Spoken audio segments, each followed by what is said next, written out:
কিন্তু আমরা অনেক সময় দিয়ে থাকি। জি, কোরআন হাদিস কিছু জানে না, আর পড়তেও পারে না কোরআন শরীফ। সে দেয় যে চার দোকানে বসে বসে কয় আল্লাহ কি কইছে জানো, আল্লাহ যা কইছে সব কয় শুরু করে দেয়। যদি জিজ্ঞেস করি আল্লাহ কোন আয়াতের মধ্যে কইছে, আয়াতটা ভরো দি, কয় যে সবটার আয়াত পড়া লাগে নাকি। এরকম কিছু কিছু মুফতি আছে না চার দোকানে, মুফতি আবুল বাশার ফতোয়া দেয় না, ফতোয়া দেয় বিড়ি খাওয়া মুফতি, অত তাড়াতাড়ি মুখ খোলা যাবে না। তো হুজুর যাইলেও জবাব দিলেন না, হুজুর চুপ করে বসে, এ বাবারা তাড়াতাড়ি বয়, সময় নষ্ট হচ্ছে, তাড়াতাড়ি বয়, নড়িস না। তো হুজুর জানা নিজের বুঝ মতে জবাব না দিয়ে চুপ করে বসে আছে, আর ইহুদি মনে মনে ভাবতেছে এই মনে হয় মোহাম্মদ ফেল করে। ইতিমধ্যে জিব্রাইল আইছে। হুজুর কি চিন্তা করেন, কয় যে আমারে ইহুদি জিজ্ঞেস করছে দুনিয়ার সবচেয়ে ভালো জায়গা কোনটা, মন্দ জায়গা কোনটা। আমি যা জানি তা জবাব দেইনি, জিব্রাইল তুমি বলো তো। জিব্রাইল কয় হুজুর আমিও যা জানি তাও কব না, শুনি আসি উপরেতে। জমিনের মালিক, ভালো জায়গার মালিকও যে আল্লাহ, মন্দ জায়গার মালিকও সেই আল্লাহ। খাসিটাও বানাইছে যে আল্লাহ, সুগরটাও বানাইছে সেই আল্লাহ, দুধও বানাইছে যে আল্লাহ, মদও বানাইছে সেই আল্লাহ। তো হালাল হারাম আর ভালো মন্দর বিচার তার কাছ থেকে শুনিয়াছি, কোনটাকে উনি ভালো বলেন আর মন্দ বলেন, তাহলে তো হবে বেশি সুন্দর। হুজুর বললেন জিব্রাইল তুমি আবার আজকে জামানের কবে আসো, আসতে যদি দেরি হয়ে যায় তো এই ইহুদি তো সারা দেশ ঘুরে বলে বেড়াবে যে মোহাম্মদের কাছে সামান্য একটা কথা জিজ্ঞেস করছি, যা সাধারণ পাবলিক চার দোকানের বিড়ি খাওয়া পাবলিকও জানে, তাই মোহাম্মদ কইতে পারলো না, এত অপপ্রচার দেবে। তো তুমি কত দেরি হবে আসতে? জিব্রাইল বললেন হুজুর কত তাড়াতাড়ি আসলে ভালো হয়। হুজুর বললেন তুমি কত তাড়াতাড়ি আসতে পারো? কাফি তারফাতিল আইন, চোখের পলকে আমি আসবো আর যাবো।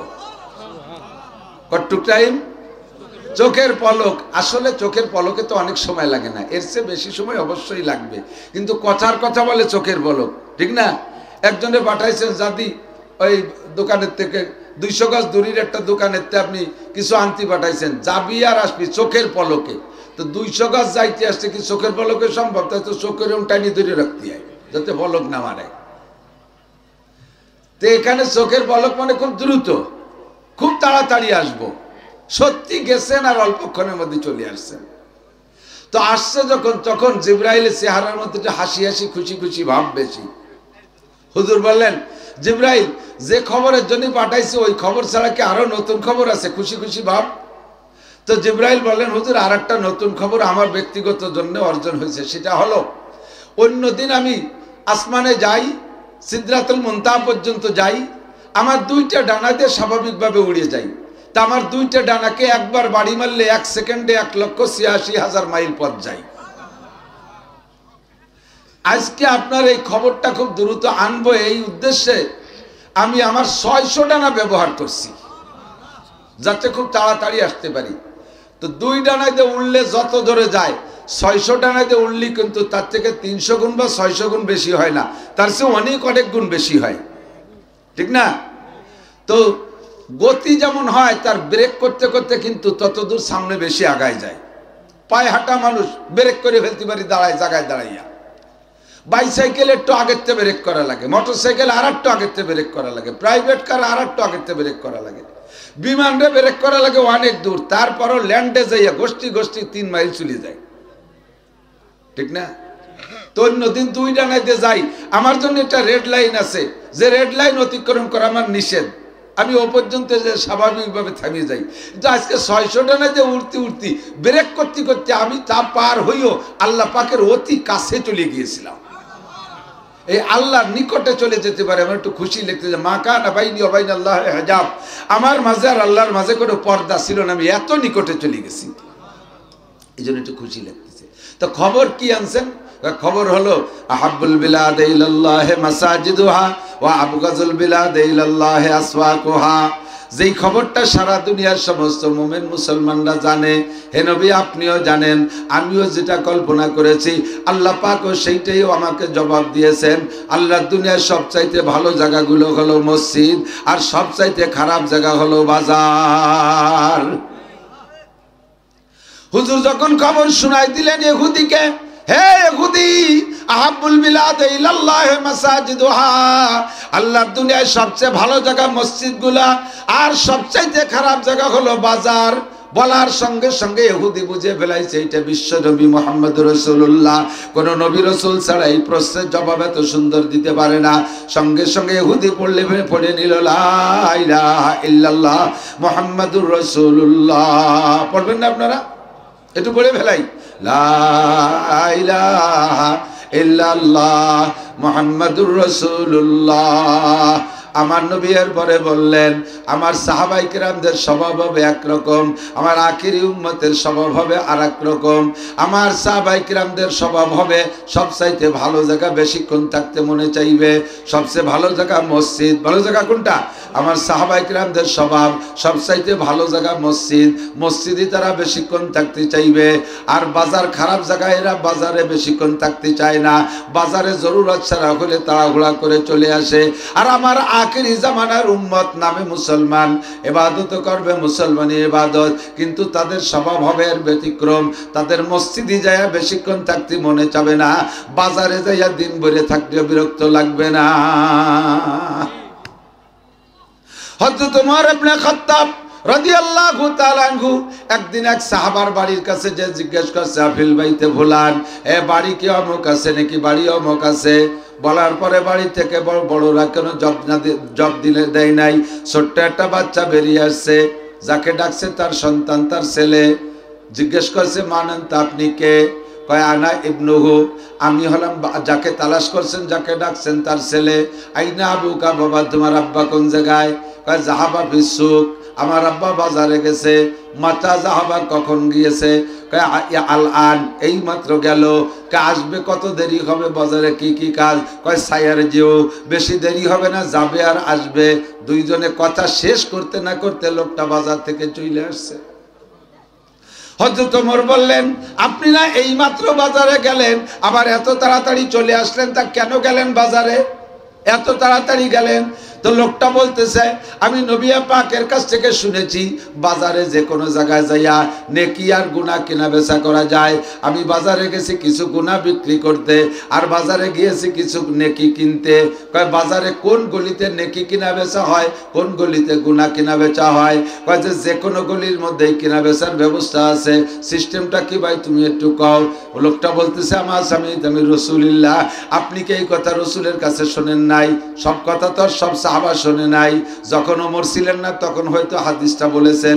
ওই সাহাবা বলে, আমি নবী পাকের কাছে শুনেছি যদি কোনো ব্যক্তি বাজারে যাইয়া ছোট্ট একটা দোয়া পড়ে, দোয়া পড়ার সঙ্গে সঙ্গে তার আমল নামা থেকে 10 লক্ষ সগীরা গুনাহ মাফ হইয়া যায়। 10 লক্ষ গুনাহ মাফ হওয়ার পরে আল্লাহ পাক ফেরেশতাকে বলে, ওই 10 লক্ষ গুনাহ যে মাফ হয়ে গেছে ওর শূন্য স্থান নেকি দিয়ে পূর্ণ করে দাও। সাথে সাথে 10 লক্ষ নেকিও লিখে দেওয়া হয়। মাত্র একটা দোয়া পড়লে 10 লক্ষ গুনাহ মাফ, 10 লক্ষ নেকি দেওয়া হয়। আমার বাজারে কোনো কেনাকাটা ছিল না, শুধুমাত্র দোয়াটা পড়ছি, পড়তে যে দেরিয়ার সঙ্গে সঙ্গে চলে আসছি। যেহেতু বাজার নিকৃষ্ট জায়গা, মিথ্যে কথার আড্ডা, দোকাপাখির জায়গা, ঠগাঠগির জায়গা, ক্রেতাও ঠগায় বিক্রেতাও ঠগায়। ক্রেতারও চিন্তা আমি যে বিক্রেতারে ঠকাবো, কথা কন না কেন? কিনতে যাই আমরা জিতার ধান্দা করি না, আর বেচাওয়ালাও জিতার ধান্দা করে, সে তো ব্যবসায়ী করবে। ক্রেতা যে কেলে সে দাম দর ঠিক করিয়া 500 টাকা দাম দর ঠিক করে 400 টাকা দিয়ে কয় ভাই আর 100 টাকা আগামীকাল বা আগামী সপ্তাহে হাটে এসে দেব। আর উনি বছরের মধ্যে সেই গলিতে হাঁটে না। বাজারের দোকানদাররা সত্যি কথা কেন এরকম কাস্টমার পান কি পান না আপনারা? মাঝে মাঝে 500 টাকা দাম দেওয়া, ওর নিয়তি আছে যে দামাদামি হলে তো জিততে পারবো না, হাতে ধরি 100 টাকা মাইর দেবো। 500 টাকা দাম ঠিক করে 100 টাকা বাকি রেখে বছরের মধ্যে সেই গলিতে ঢোকে না। দোকানদারও এই জাতীয় কাস্টমার দেখলি চেনে, উনি কয় আর 100 টাকা কম দিলেও লস ছিল না, ওর মধ্যে মূল দাম হলো 200, আমি লাভই ধরছি 300। যে 100 টাকা কম দিছি তার বড় আমার 200 লাভ আছে। এও ঠগায় ও ঠগায়, মিথ্যে কথা বলার জায়গা, লাগামহীন কথা বলার জায়গা, অকথ্য ভাষায় কাজাকাজি গালাগালি করলেও কেউ রেখের মুখ চিপে ধরে না, এমন নিকৃষ্ট জায়গা আমার বেশিক্ষণ থাকার প্রয়োজন নাই। দোয়াটা পড়া শেষ, আমি বস্তা ভরে নেকি দিয়ে চলে আসি। ও ভাই ওমর, আমি শুধু নেকি আর গুনাহ কিনা বেচা করতে গেলাম, বাইরে তাড়াতাড়ি কও তো সেই দোয়াটা কি? ওই লোকটা সাহাবা শুনাই দিলেন, লা ইলাহা ইল্লাল্লাহু ওয়াহদাহু লা শারীকা লাহু লাহুল মুলকু ওয়া লাহুল হামদু ইউহয়ি ওয়া ইউমীতু ওয়া হুয়া হাইয়্যুল লা ইয়ামুতু বিয়াদিহিল খায়র ওয়া হুয়া আলা কুল্লি শাইইন কাদির। অনেক বড় না, অনেক বড় না। একটু উলামায়ে কিরামের কাছ থেকে দোয়াটা, বাজারে তো ডেইলি 2-4 বার আসেন, যে কয়বার আসবেন ওই কয়বার পড়বেন, আর 10 লক্ষ করে গুনাহ মাফ হবে। সগীরা গুনাহ যে কি পরিমাণ আমার আপনার আমলনামার ভিতরে অতর্কিতভাবে ঢুকে যাচ্ছে, এ যদি চোখ দিয়ে দেখতে পারতেন তাহলে আপনি পাগল হয়ে যেতেন।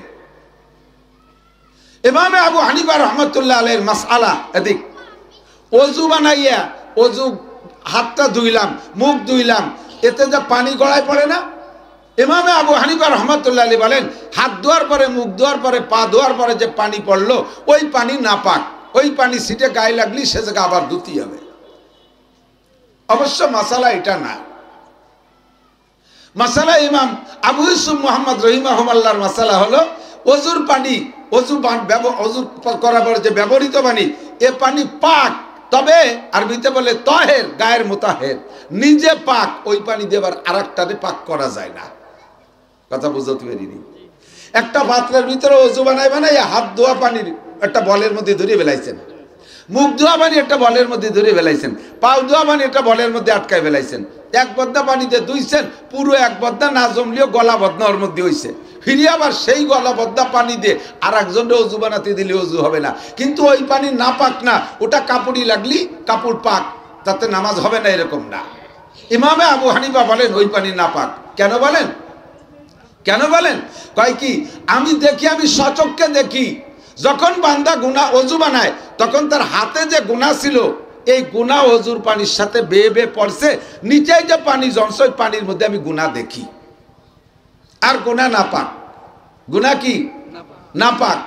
ওযু বানাইলে হাতের থেকে সগীরা গুনাহ ধুয়ে যায়, ওযু বানাইলে মুখের থেকে সগীরা গুনাহ ধুয়ে যায়, ওযু বানাইলে পায়ের থেকে সগীরা গুনাহ ধুয়ে যায়। আর যাদের চোখ আছে তারা ওযুর পানির মধ্যে গুনাহগুলো দেখে, আর গুনাহ না পাক, এই জন্য কয় ওই পানিও না পাক। কিন্তু ওই পানির হাতের থেকে বাঁচা বড় কঠিন, এই জন্য ফুকাহায়ে কেরাম ফতোয়া দিয়েছে না ও পানি পাক, ও পানি সিটে গায়ে লাগতেই পারে, পারে কি পারে না? পানি লাগতে পারে। যে কথা বলছি, যে গুনাহ যদি চোখ দিয়ে দেখতেন কি পরিমাণ সগীরা গুনাহ দৈনন্দিন আমার আপনার আমলনামায় জমা হচ্ছে, আপনি তো মনে করবেন একবার যে এক বাজারে এক দোয়া পড়ছি 10 লক্ষ গুনাহ মাফ, তো 20 বছরের গুনাহ একবারে মাফ হয়ে গেছে। আপনার ডেলি ডেলি হাজার হাজার লাখ লাখ গুনাহ হয়ে গেছে, আচ্ছা আপনি জানেন না। তো বাজারে যতবার আসবো কত কিছু মুখস্থ করলেন, কত কিছু মুখস্থ করলেন, এই দোয়াটা মুখস্থ করা যাবে না? নিকৃষ্ট জায়গাকে উৎকৃষ্টে পরিণত করতে পারবেন। সবচেয়ে নিকৃষ্ট জায়গা এসে আপনি বস্তা ভরে নেকি নিয়ে বাড়ি যেতে পারবেন, পারা যাবে না ইনশাআল্লাহ। এরপরে বলে, পরবর্তীতে গেলাম আর এক সাহাবার বাড়ি, যে জিজ্ঞেস করলাম আপিল বাইতে ভুলান, এ অমুক কি বাড়ি আছো নাকি? ভিতরে থেকে ছোট্ট একটা বাচ্চা এসে কয়, লাইসা বিল বাইত, আমার আব্বা বাড়ি নাই। আইনা জাহাবা বাবা, তোমার বাপ কোন জায়গা গেছে? জাহাবা বিল মসজিদ, আব্বা মসজিদে গেছে। মাতা জাহাবা, কখন গেল? গেছে ফজরের নামাজ পড়তে, ফজর পড়তে গেছে। মাতায় আর যে কখন আসবে? কয় লা আলামু, এইটা কইতে পারবো না।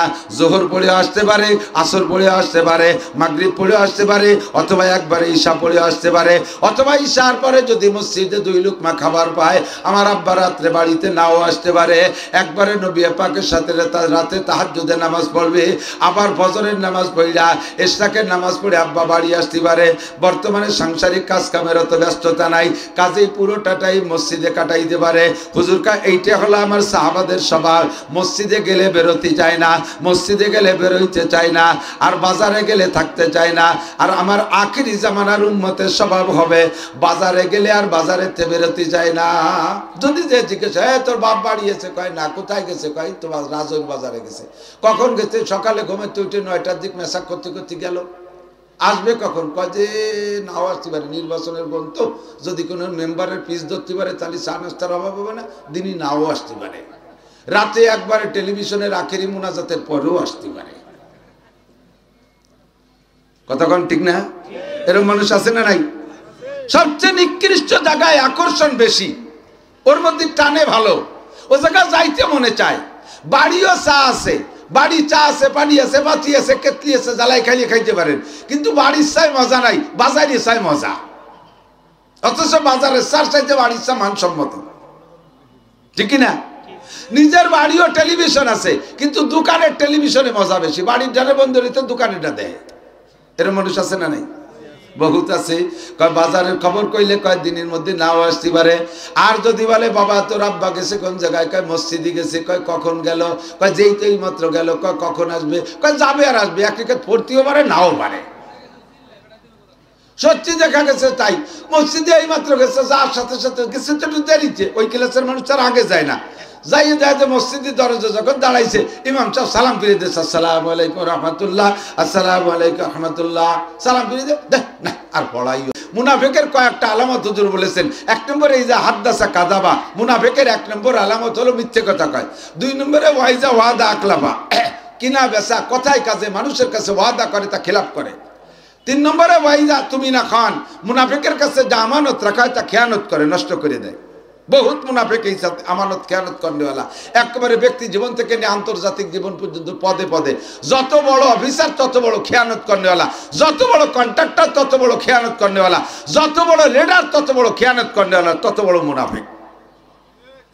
তিন নম্বর। চার নম্বর ওয়াইজা তাকাল্লামা ফাজারা, মুনাফিকের আর একটা আলামত হলো মুনাফিক কথায় কথায় বকাবকি করে, কথায় কথায় তালে তালে বক্তি তালে থাকে, অকথ্য ভাষায় কাজায়। বিশেষ করে নারী আর পুরুষদের সরঙ্গা দিয়ে উচ্চারণ করে একটা শব্দ বলে নিজস্ব ভাষায়, এটা সারা দুনিয়ায় আছে। আরবিরা আরবি ভাষায় বলে, ইংরেজরা ইংরেজি ভাষায় বলে, উর্দুরা উর্দু ভাষায় বলে, আমাদের বাঙালিরা বাংলা ভাষায় বলে। এই যে নারী পুরুষের সরঙ্গা উচ্চারণ করে দম করে মারিয়ে দেয়, এইটা করিস ওইটা করিস, বাংলায় বাংলায় কয়, এই ভাষাগুলো বড় জঘন্য।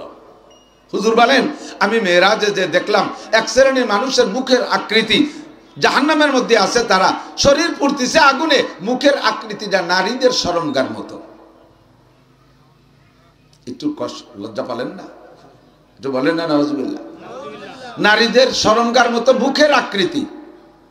ওই লোকটা মোমেন, ওই লোকটা নামাজও পড়েছে, ওই লোকটা অন্যান্য ইবাদত করছে, ওই লোকটা কলেমা পড়া, ওই লোকটা জান্নাতে যাবে, অবশেষে জান্নাতে যাবে। কবে জান্নাতে যাবে? তার এই বিকলাঙ্গ চেহারাকে পুড়াইয়া অপারেশন করে যেদিন তার গুনাহ মোচন হবে, সেই দিন তার চেহারাটা পরিবর্তন হইয়া মানবিক রূপ ধারণ করবে। এরপরে তাকে আবে হায়াতে গোসল করে জান্নাতে পাঠাবে। কিন্তু তার আগে লক্ষ লক্ষ কোটি কোটি বছর তার ওই অপরাধের কারণে মুখের আকৃতি নারীদের সরঙ্গার মতো হয়ে থাকবে। ওই গুনাহ যতদিন মোচন না হবে অতদিন পর্যন্ত ওই অবস্থায় থাকবে। আর ওই অবস্থা যতদিন থাকবে অতদিন জান্নাতে যাবে না। জান্নাতে যার জন্য তো মানুষের রূপ হতে হবে। আর মানুষের মুখের আকৃতি যদি হয় নারীদের সরঙ্গার মতো, দেখতে কেমন বিচ্ছিরি লাগে। তো এই গুনাহ মোচন হইতে লক্ষ লক্ষ কোটি কোটি বছর পোড়া লাগবে। জিবরিলকে হুজুর বললেন, জিবরাইল মান হাউলাই মাশানুহুম, এরা কারা, এই অবস্থা কেন? হুজুর জিবরাইল বললেন, কুল্লু হাউলাই উম্মাতুক, অন্য কোন নবীর উম্মতের পিকচার আপনাকে দেখানো হচ্ছে না, আপনার উম্মতের বাস্তব কি হবে তাই আল্লাহ পাক অ্যাডভান্স করে আপনাকে দেখায় দিচ্ছে। এদের দোষ কি? এদের দোষ হলো এরা আপনার উম্মতের মুসলমান উম্মত, তারা কথায় কথায় নারীদের সরঙ্গা উচ্চারণ করে বকানি দিত। জবানটা আল্লাহ দিয়েছে, জবানটা আল্লাহ দিয়েছে, দম করে এমন একটা শব্দ বলে ফেলিস, একটু কি লজ্জা লাগে না? মায়ের সামনে, বাপের সামনে, বোনের সামনে, মেয়ের সামনে, মানুষের সামনে এই শব্দটা উচ্চারণ করিস, বলার সাথে সাথে প্রত্যেকটা মানুষের মন মাইন্ড নির্দিষ্ট অঙ্গের দিকে চলে যায়। কত একটা লজ্জার ব্যাপার। একটু আগায় দেখি এক শ্রেণীর মানুষের দুইটা চোখ থেকে দুইটা পুরুষাঙ্গ বেরিয়ে আসছে। জিব্রাইল, এরা কারা, এদের দুরবস্থা কেন? জিব্রাইল কয়, হুজুর আপনার উম্মতের যেই সকল নারী আর পুরুষ কথায় কথায় পুরুষের পুরুষাঙ্গ উচ্চারণ করে বকানি দিত, এই সমস্ত নারী আর পুরুষের বিচার কোটি কোটি বছর তাদের চোখ থেকে এই পুরুষাঙ্গ বেরিয়ে থাকবে।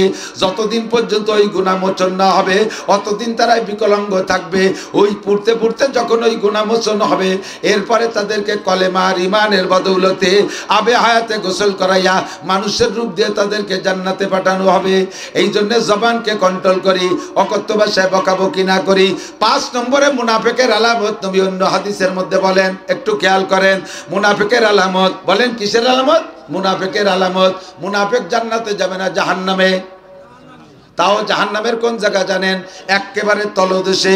ইন্নাল মুনাফিকিনা ফিদ দারকিল আসফালি মিনান নার, মুনাফিক থাকবে জাহান্নামের একেবারে তলদেশে।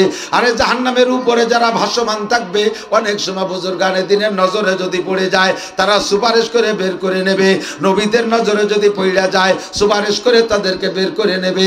কিন্তু যে মানুষগুলো জাহান্নামের একেবারে তলদেশে পড়ে থাকবে ওই মানুষগুলো কোনো ভালো মানুষের চোখে পড়বে না, অনাদি অনন্তকাল জাহান্নামের পর নিচেই থাকবে। কাফেরের চাইতে মুনাফিকের শাস্তি বেশি হবে, কাফেরের চাইতে মুনাফিকের শাস্তি বেশি হবে।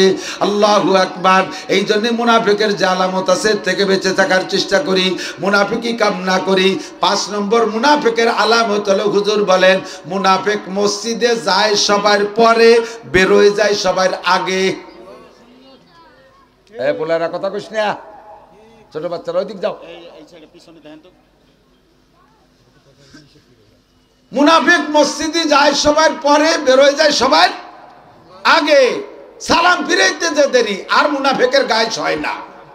জুমার দিন যদি ইমাম সাহেব একটু খুতবার বয়ান লম্বা করে ফেলে, মুনাফিকরা বারবার খালি গড়ি দেয় আর হুজুরে দেয়, হুজুর হুজুর টাইম মতো নামাজ পড়লে ভালো হয়। তার মানে ওনার ছেলে বিদেশেতে ইটালিতে ভালো গড়ি বাটাইছে, তাই ঘুরে ঘুরে দেয়। হুজুর কয় টাইম মতো নামাজ পড়লি তুমি এক রেখাত ফেল করতে, তা কি হিসেব আছে? তুমি আসছো কোন সময়? তুমি তো আইছো টাইম ফেল করে, আবার টাইম মতো নামাজ পড়তে কথা যদি এসে যায় কথাটা শেষ করতে সুযোগ দিতে হয়, ঠিক কিনা? মুনাফিক সালাম ফিরানোর পরে পাগল হয়ে যায় বের হইতে। আল্লাহ হেফাজত করুক। তাহলে ওই কথাটা বলার জন্য চলে আসছি। জায়গা বিশেষ, খারাপ জায়গারে ভালো করা যায়, খারাপ জায়গারে দামি বানানো যায়। বাজার সবচেয়ে নিকৃষ্ট জায়গা, এই জায়গাটারে দামি বানানো যায় একটা দোয়া পড়িয়া। একটা দোয়া পড়িয়ার কারণ হলো, হুজুর বলেন প্রতিকূল পরিবেশে ইবাদত করলে আল্লাহ বেশি খুশি হয়। যে জায়গায় ইবাদতের জায়গা না ওই জায়গায় ইবাদত করলে বেশি খুশি হয়।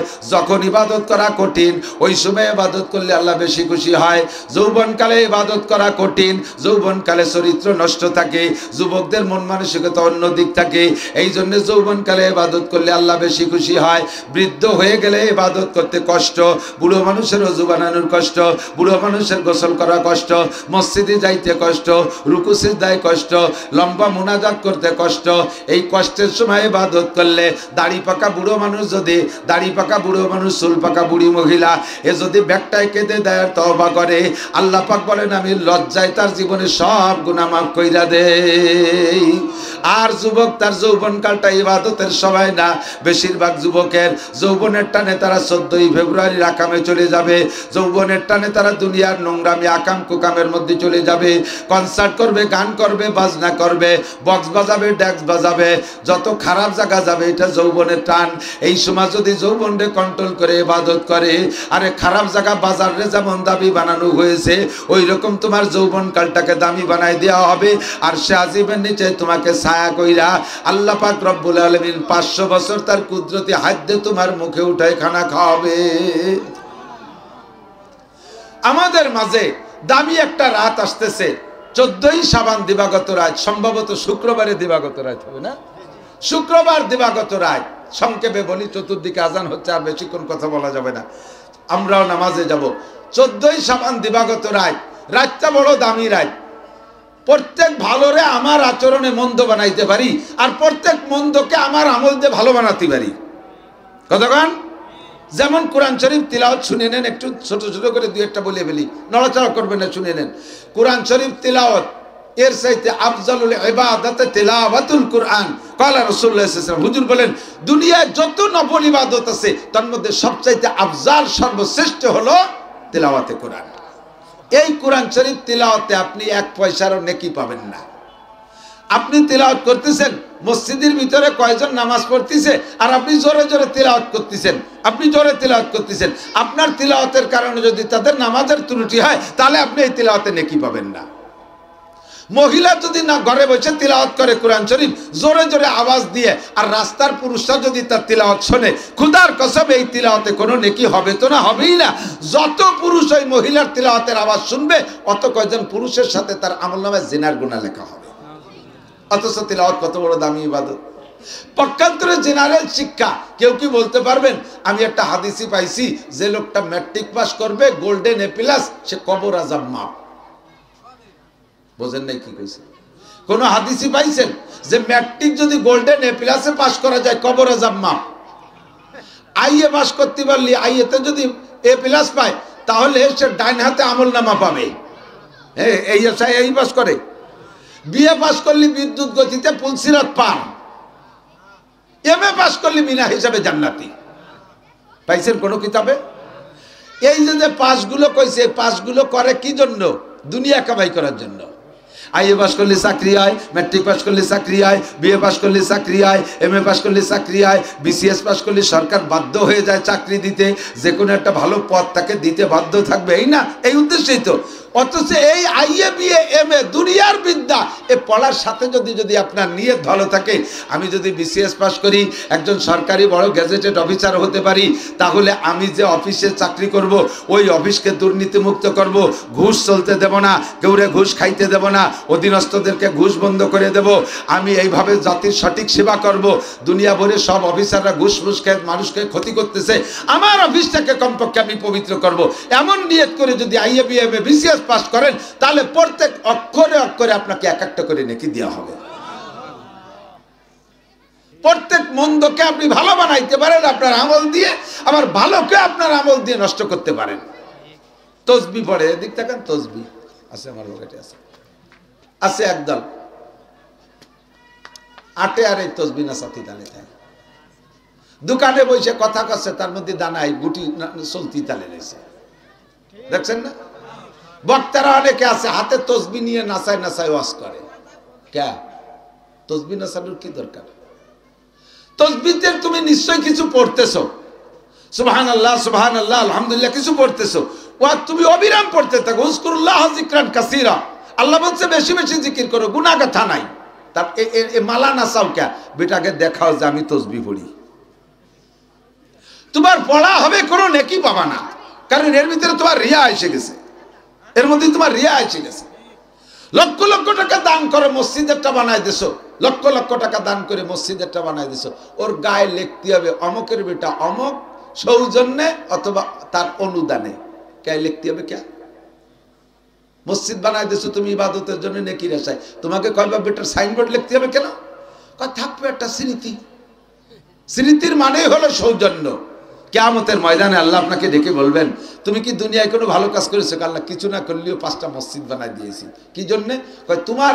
তোমার কাছ থেকে নেকি পাবো, জান্নাত পাবো, তোমার বান্দাদের উপকার হবে, খেদমত হবে, এজন্য আমি দিনের জন্য করেছি। আল্লাহ বলবেন বাল কাযাবতা, মিথ্যে কথা বলেছো। তুমি মসজিদ বানাইছো সৌজন্য নাম দিয়ে, তোমাকে মানুষে দানবীর বলবে, তোমাকে মানুষে বড় ডোনার বলবে, তোমাকে মানুষে প্রশংসা করবে, এই প্রশংসার লোভে তুমি মসজিদ বানায় সাইনবোর্ড করেছো, সেখানে সুনামের আশা অকাত কিল, যে আশায় তুমি মসজিদ করেছো তা তোমাকে বলা হয়ে গেছে, এখন তুমি কিচ্ছুই পাবা না। উদকুলিল জাহিম, কথা বলাবা না, বাড়ি দুড়ি খাওয়ার আগে জাহান্নামে ঢোকো, ফিটিন খাওয়ার আগে। খেয়াল করেন, তবলিগে যাই আইসে গল্প দেয়, জীবনে কোনোদিন ইজতেমা মিস করি নাই, কোনোদিন নিসাবি চিল্লা মিস করি নাই। চরমুনায় যাই আইসে আমি বছরে 2 মাহফিল মিস করি না, অগ্রাণ ফাল্গুন একটাও মিস করি না। যান সেখানে ইবাদতের জন্য, নিজের আত্মশুদ্ধির জন্য। আইসি আবার চার দোকানে গল্প মারেন কে? এই গল্প মেরে বুঝতে চান যে আপনি একজন সুফি সাপ মানুষ, আপনি একজন খুব দামি মানুষ, আপনি খুব আল্লাহওয়ালা মানুষ, বুজুর্গ মানুষ। ওই আপনার ওই পর্যন্ত শেষ, ওতে আমল নামায় কিচ্ছু নেই। আমি বক্তা ওয়াজ করে কান খাড়া রাখি, দেখি প্রশংসা করে কিনা। যদি বলে ফাটাফাটি ওয়াজ হয়েছে, যা কইছি একবারে তাজা তাজা কথা বলছে হুজুর, তখন একটু খুশি চাই, একটু ফুলি আমি মনে মনে। নামটা বলার সময় যদি গুটি খানিক আমার উপাধি বলে, আন্তর্জাতিক খ্যাতি সম্পন্ন পীরে কামেল আল্লামাতুদ দাহার, কুমকুমাতুন নাহার, কালা গাছের থোড়, হাওড়ার ব্রিজ, তাল গাছের গুড়া, বাঁশঝাড়ের মুড়ো, আন্তর্জাতিক খ্যাতি সম্পন্ন, 5-6 লাইন আমার নামে, খুশিতে বাগ বাগ। 20 মোটর সাইকেল নিয়ে আমারে ওই কি কয় সানের পাড় আগই আনতে গেছে। কি খুশি! তোমার এই খুশি পর্যন্ত শেষ। ইহুদাবিহি ওগোলা ইহতাদি, তোমার বয়ানের দ্বারা মানুষ হিদায়াত পাবে, তুমি বক্তা নিজে গুমরা হইয়া তুমি জাহান্নামে চলে যাবা, তোমার বয়ানে কোনো ফায়দা তোমার হবে না। এজন্য হুজুর বলেন আকলিস দীনাকা ইয়াকফিকাল আমালুল কলিল, তোমার ইবাদত, তোমার ঈমান, তোমার ঈমানকে খাঁটি করো, ইবাদতকে খাঁটি করো, ঈমানকে পিওর করো, ইবাদতকে পিওর করো, এর মধ্যে যেন কোনো প্রকার ভেজাল না থাকে। আল্লাহ কয় আমা উমিরু ইল্লা লিয়াবুদুল্লাহ মুখলিসিনা লাহুদ্দিন, তোমাকে বলা হয়েছে প্রত্যেকটা ইবাদত করবা ইখলাসের সাথে। জোরে বলেন কিসের সাথে? ইখলাসের মানে কি একটু শুনে নেন। আনতা আবুদাল্লাহ কান্নাকা তারাহু, যে ইবাদত করব ওই ইবাদতের ভিতরে সংকল্প থাকবে কেমন যেন আল্লাহকে দেখতেছেন। বুঝেন নাই? নামাজের সময় আমি কাকে দেখতেছি? আল্লাহকে দেখতেছি। যদি কল্পনায় থাকে তাহলে ওই নামাজের ভিতরে ব্যবসা ঢুকবে না, বাণিজ্য ঢুকবে না, ব্যারাক ঢুকবে না, অ্যাডাম ঢুকবে না, ইরিদান ঢুকবে না, পেঁয়াজের ক্ষেত ঢুকবে না, ইটালি ঢুকবে না, অস্ট্রেলিয়া ঢুকবে না, জায়গা জমি ঢুকবে না, পজিশন ঢুকবে না, দালান কোঠা ঢুকবে না, গাড়ি বাড়ি ঢুকবে না, সুন্দরী মাইয়ে ঢুকবে না মাথার মধ্যে। একেবারে ফ্রেশ আল্লাহর সামনে দাঁড়া ইবাদত করতেছি, এ সময় কোনো মন এদিক থাকবে না। ফাইল্লাম তাকুন তারাহু, যদি অবস্থা এমন না হয় যে আল্লাহকে দেখতেছো, তাহলে কমপক্ষে এতটুকু কল্পনায় রাখো না ইবাদতের মধ্যে যে আমি না দেখলে আমার আল্লাহ আমাকে দেখতেছে, আমি না দেখলে আমার আল্লাহ আমাকে দেখতেছে। এটা খালি নামাজ না, এদিক তাকান, এটা শুধু নামাজ না, প্রত্যেকটা ইবাদত। তিলাওয়াতের সময় আল্লাহ আমাকে দেখতেছে, জিকিরের সময় আল্লাহ আমাকে দেখতেছে, না রোজার সময় আল্লাহ আমাকে দেখতেছে, হজের সময় আল্লাহ আমাকে দেখতেছে। এই যে এখন পাইকারি দরে হাজি আর উমরা করনেওয়ালা হয়েছে, আল্লাহ কি জন্য যে হজ উমরায় যে আল্লাহই ভালো জানে। সেলফি তুলতি তুলতি কাবা ঘর সহ, বাইতুল মুকাদ্দাস সহ, সেই মক্কা মদিনার ইঞ্চি ইঞ্চি মাটি সহ খালি বুড়ো বুড়ো মানুষও পোস্ট নিয়ে দাঁড়াইছে, আমার একটা ছবি তুলে দে, আমার নাতিকে পাঠাই দেবো। নাতির কাছে উনি হোয়াটসঅ্যাপে পাঠাই দেবো। তুমি কি এই হোয়াটসঅ্যাপ করতে গেছো? হজে হজে গেছো একমাত্র আল্লাহকে সন্তুষ্ট করার জন্য, এমন করে ইখলাসের সাথে। এখন আসতেছে লাইলাতুল বরাত। ছোট্ট করে বলি, সময় কম, ছোট্ট করে বলি। লাইলাতুল বরাত আগামী শুক্রবার দিবাগত রাত হবে। এই রাত্রে আমাদের ইবাদত, আমরা আহলে সুন্নাত আল জামাতের আকীদায় বিশ্বাসী যারা, চার মাযহাবের ইমামের অনুসারী যারা, আমরা এই কথায় বিশ্বাসী রাতটা বড় দামি মাস, দামি রাত। এই রাত্রে আল্লাহ পাক তার রহমত আখেরি আসমানে পাঠায় দেয়, আল্লাহর রহমত আখেরি আসমানে পাঠায় দেয়। আল্লাহ নিজের জবানের আওয়াজটা একেবারে আখেরি আসমানে পাঠায় দিয়ে ডাকতে থাকে মাগরিব থেকে ফজর পর্যন্ত। আল্লাহ মুস্তাগফিরিন ফাগফির আল্লাহ, কে আসো গুনাহগার চলে আসো মাফ করে দেব। আল্লাহ মুস্তারজিকিন আরজুকা, কারা আসো অভাবী চলে আসো অভাব দূর করে দেব। আল্লাহ মুস্তাশফিন ওয়াফিয়া, কারা আসো অসুস্থ আসো আমার কাছে হাত পাতো, আমি সুস্থ করে দেব। আমার ঔষধ লাগে না, আমার অপারেশন লাগে না, ইনজেকশন লাগে না, আমার ডাক্তার লাগে না, আমি শুধু কোন বলবো আর তুমি সুস্থ হয়ে যাবা। একটু বলেন না সুবহানাল্লাহ। আল্লাহ পাক সারা রাত এভাবে ডাকতে থাকে। এরপরে হাদিসের শব্দ আলা কাজা আলা কাজা, এইভাবে তিনটে কথা হাদিসের মধ্যে উল্লেখ করে দিয়ে এরপরে এইরকম এইরকম। আলা কাজা মানে কি? এইরকম এইরকম। আরো যার যত আছে, আপনার মেয়ের বয়স বেড়ে যাচ্ছে, বিয়ে দিতে পারতেছে না, মালিকের কাছে বলেন আল্লাহ কখন মারা যায় বলা যায় না, মেয়েটার বয়স তো 30 পার হয়ে গেল, একটা ভালো পাত্র জোগাড় করে দাও। আল্লাহ ছেলেটারে বিয়ে দেবো, যত ল্যাংটা মাইয়ে খালি আসে, আল্লাহ একটা দিনদার পর্দা নেশিন তাহাজ্জুদ গুজার একটা ভালো মাইয়ে তুমি মিলাই দাও। আল্লাহ ছেলেটা ইটালি যাবে, ওই লিবিয়া যাইয়া সাগরের মধ্যে আটকে গেছে, এ কথাটা আল্লাহরে বলেন আল্লাহ তুমি তারে পারের ব্যবস্থা করে দাও। কেঁদে কেটে বলেন। এভাবে আপনার আগামী 1 বছরের রুজি ওই রাত্রে আল্লাহ তাআলা লেখেন। এখন ওই রাত্রে রুজিতে শুধু ভালো লেখে তা না, পজিটিভও লেখে, নেগেটিভও লেখে। এই বছরটা চলে গেল, আর ধরেন 3-4 দিন আছে, শুক্রবার আসতে শবে বরাত আসতে, তাহলে গত বাইরে বরাদ্দ পিরায় শেষ করে ফেলেছি খাইয়ে দিয়ে।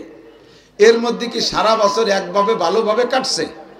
অনেকের রোগ হয়েছে কিনা, জ্বর কাশি হয়েছে কিনা, পেট খারাপ হয়েছে কিনা, অর্থনৈতিক লাভ লস হয়েছে কিনা, পারিবারিকভাবে অশান্তি আসছে কিনা, সামাজিকভাবে অনেক বাধা প্রতিবাধা আসছে কিনা, রাজনৈতিকভাবে যারা আছেন তাকে তো বিপদের শেষই নাই। এগুলো যে এই সারা বছর লেখছে গত শবে বরাতে, ও কি আপনি জানতেন যে কি কি লেখছে? সেই রাত্রি না জানিয়ে ঠুয়োটা জিলাপি খাইছেন জাইরিয়ে,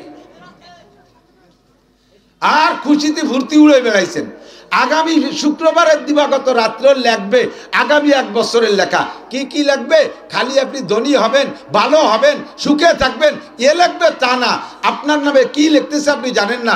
আপনি মরবেন না বউ মরবে, না ছেলে পানিতে পড়ে মরবে, না আর একটা ইটালি সাগরের মধ্যে ডুবিয়ে যাবে, না আপনার গাড়িতে আগুন লাগবে, না বাড়িতে আগুন লাগবে, না দোকানে আগুন লাগবে, না কি জেল খাটবেন, যা যা হবে আগামী বছর সব লেখা হচ্ছে, কিন্তু আপনি জানেন না। আপনার নামে এত নেগেটিভ লিখতেছে, আর সেই রাত্রে আপনি খুশিতে জিলাপি খাচ্ছেন। এই রাত্রে কি খুশিতে জিলাপি খাওয়ার রাত? বোঝেন না? আর একটু ভালো করে বোঝেন। আপনি কাঠগড়ায় দাঁড়ানো আছেন, আপনি হলেন মার্ডার কেসের আসামি, একেবারে পিওর মার্ডার কেসের আসামি, পিওর মার্ডার কেসের মধ্যে কোনো ভেজাল নাই, স্পট গ্রেপ্তার, একেবারে নগদে জায়গায় অ্যারেস্ট হয়ে গেছে, পুলিশের সামনে গন্ডগোল। তাহলে এইটা আপনার বিচারে ফাঁসি হবেই নিশ্চিত। সেই দিন আপনার ফাঁসির থেকে বাঁচতে হলে অভিনয়টা কেমন করা লাগবে, সেই অভিনয় না করে যদি আপনি উল্টো অভিনয় করেন তাহলে আপনার কপালে কি হবে? আপনি কাঠগড়ায় দাঁড়ায় রয়েছেন, যেদিন রায় হবে করজোড় হাত করে চক্ষু বন্ধ করে আপনি জানেন যে ফাঁসি হবে, বয়তে কোন ফাঁকে পেশাব হয়ে গেছে, একেবারে প্যান্ট বাইসিয়ে নিচে কাঠগড়ায় দিয়ে পানি বার হয়ে যাচ্ছে, এর ভিতরে আপনার ভয়তে তো আপনি এরকম করতেছেন। যদি আপনাকে বাঁচতে হয়, আপনার বাহ্যিক অনুভূতি কি বলে অভিনয়টা এমন হবে, আপনার মা আছে একটা, আপনার বউ আছে, ছোট্ট একটা বাচ্চা আছে, তিনজন এসে কান্নাকাটি করবে, স্যার আপনার পায়ে ধরি, স্যার আপনার পায়ে ধরি। ছোট বাচ্চাটা 5 বছর বয়স, সে বলতেছে স্যার আমারে ফাঁসি দেন, আমার আব্বারে ছাড়িয়ে দেন, যদি আমার আব্বারে ফাঁসি দেন আমার বুড়ি দাদি কান্তি কান্তি মরে যাবে, স্যার আমারে ফাঁসি দেন, আমার আব্বারে ছেড়ে দেন। এইভাবে বিনয়ের সাথে কাঁদতেছে। তার স্ত্রী কাঁদতেছে, স্যার ওইটাকে যদি ফাঁসি দেন তাহলে আমার বাচ্চাটা আর তার মা দুইজনই এখন স্ট্রোক করে মারা যাবে, আমি ভরা যৌবনে বিধবা হয়ে যাব, আমি গরিবের মেয়ে। এই বলে সে কাঁদতেছে।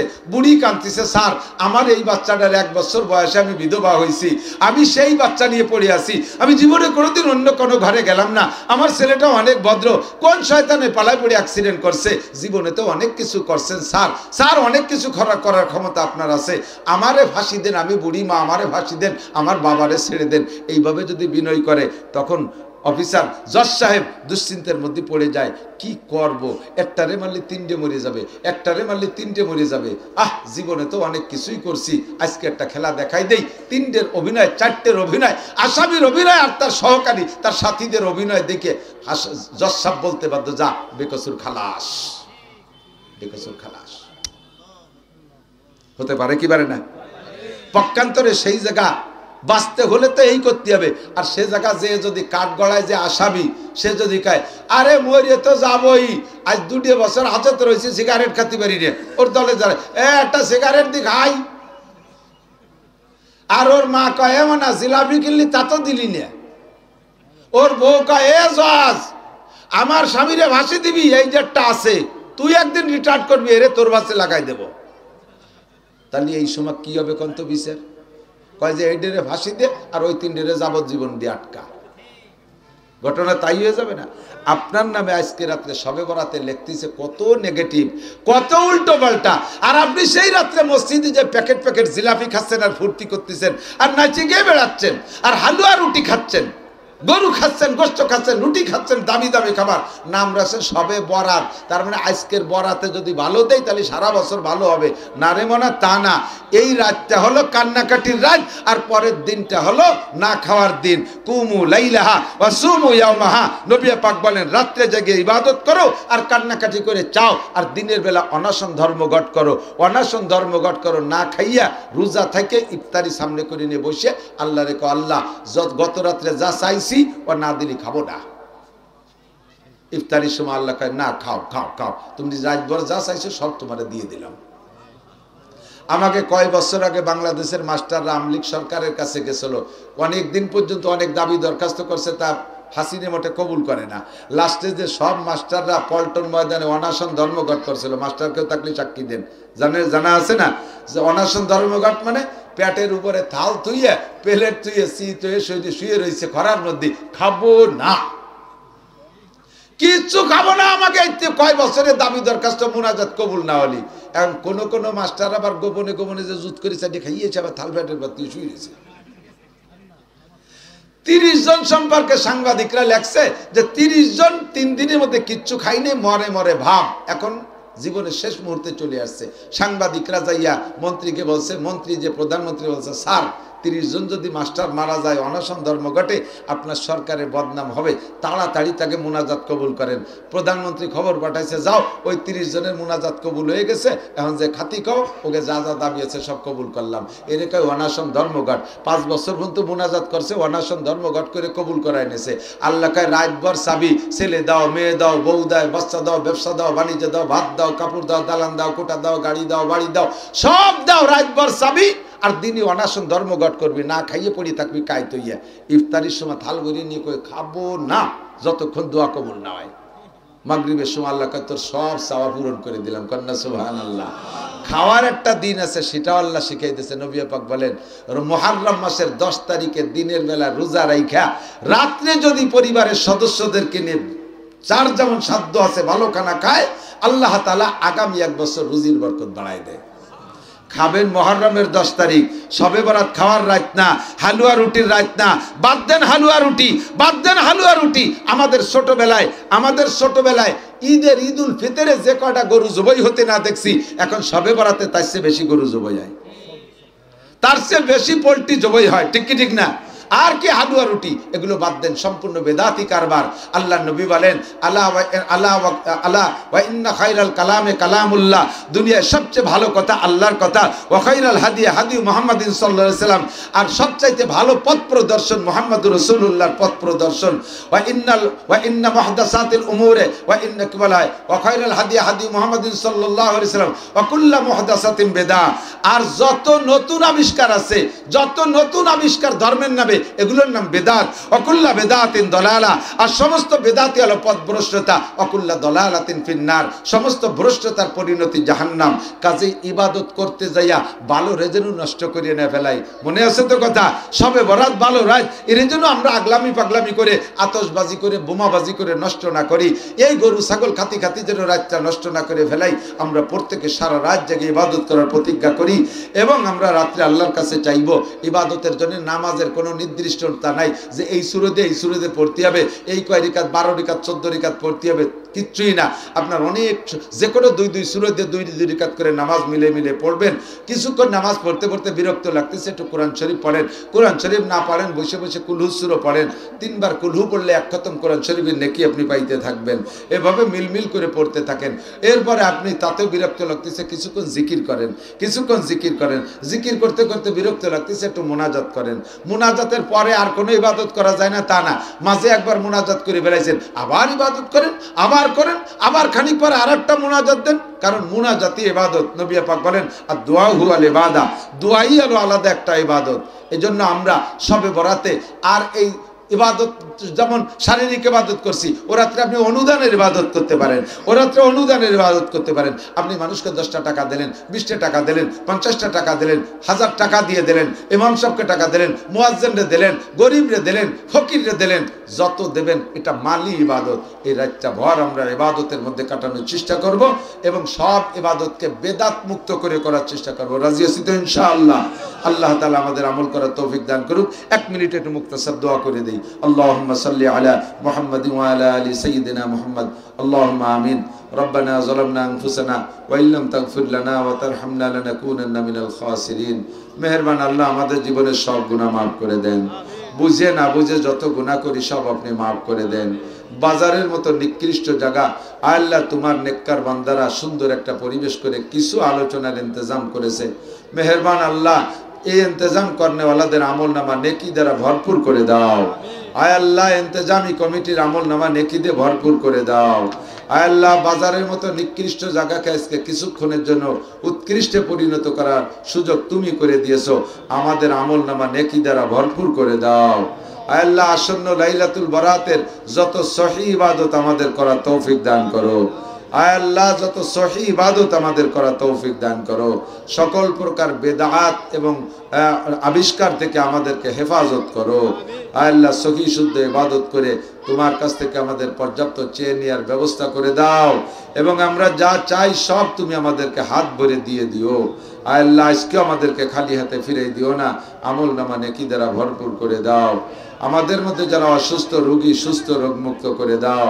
ব্যবসায়ী বাণিজ্যিক ভাইদের ব্যবসা বাণিজ্যে বরকত দান করো। প্রবাসীরা টাকা পাঠাইছে, বাড়ি এসেও মেহনত করেছে, আল্লাহ সব প্রবাসী জীবনকে তুমি সুখময় করে দাও। আপদ বিপদ বালা মুসিবত থেকে হেফাজত করো। তাদের হালাল কামাই রোজগারে বরকত দিয়ে দাও। একামা গ্রিন কার্ড যার যা লাগে সেগুলো তুমি ব্যবস্থা করে দাও। প্রতিমধ্যে অনেকে যাইতে আটকে গেছে, আল্লাহ তাদেরকে সহজে পার করে দাও, তাদেরকে গন্তব্যে সহজে পৌঁছাইয়া দাও। আমাদের দোয়া তোমার হাবিবের তুফাইলে কবুল করে নাও। সাল্লাল্লাহু তাআলা আলা খায়রি খালকিহি মুহাম্মাদিন ওয়া আলিহি ওয়া আসহাবিহি আজমাইন বিরহমাতিকা ইয়া আরহামার রাহিমিন।